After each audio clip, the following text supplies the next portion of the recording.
Hey guys, today I'm going to show you how to calibrate an analog moisture sensor for use with your Adosia IoT systems.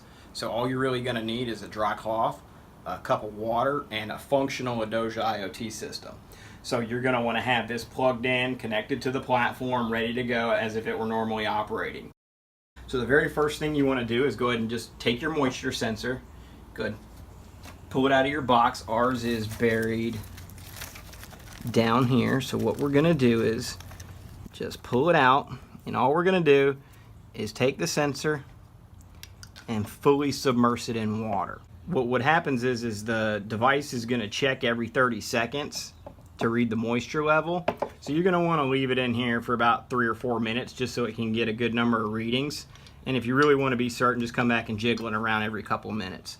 So what you'll want to do is you just need to make sure you wait at least 30 seconds for one reading, but I would wait about 2 or 3 minutes, let it get a couple readings. And what this is going to do is this is going to set the maximum value of moisture that the sensor reads. So this is the full water cycle. So this is going to set the upper limit.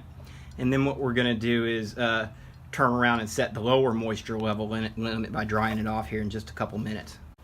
Okay guys, we've let our moisture sensor sit for a couple minutes, so we've got the absolute wettest reading the moisture sensor could read. So let's go ahead and take it out, and we're going to dry it off, and that'll get the absolute driest reading we could read. Now the plant's going to start watering more than likely as we dry it off because it's going to think that it needs water. That's okay, that's a good indicator we're on the right track. So let's just dry it off real good. And just kind of leave it in the air for about 5 or 6 minutes. And we should start watering, I'd say in the next 10 seconds or so. Oh, there we go.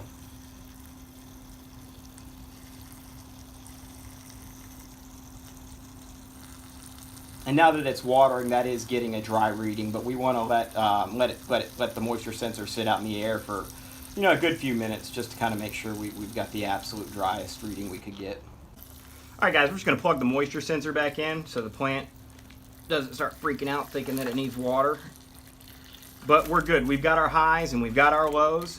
So now what we need to do is we just need to wait for this device to check in so the Adosia server now has the highs and lows.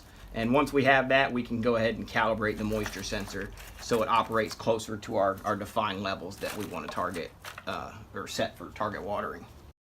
Okay, we're logged into the IoT platform, and we can see the device is checked in, but it hasn't really pushed every data. It checks in every 2 hours, so we've got to wait for the sensor data to update. So let's go ahead and check it out and see how it's set up here. So we're going to click on the profile we've got it assigned to. Look at the analog moisture sensor.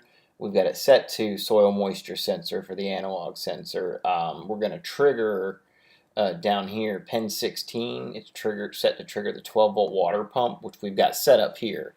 And we're going to trigger to moisture level 6 to water to moisture level 7 up to 2 times. And if you look at the pump, we've got it set to run for 20 seconds, and we just need to wait for it to check in. It's checked in, we waited. So we've got our data here. We've got our high and low data from the sensors. So let's go ahead and click on the device and calibrate it. As you can see, we've got 7-day highs and lows.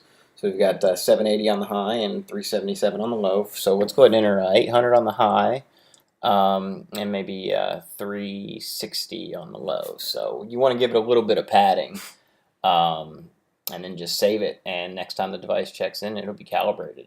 So let's just go ahead and go back to the dashboard, and you guys are good to go. And that's how you calibrate an analog moisture sensor. So maybe check back every couple weeks just to kind of recalibrate.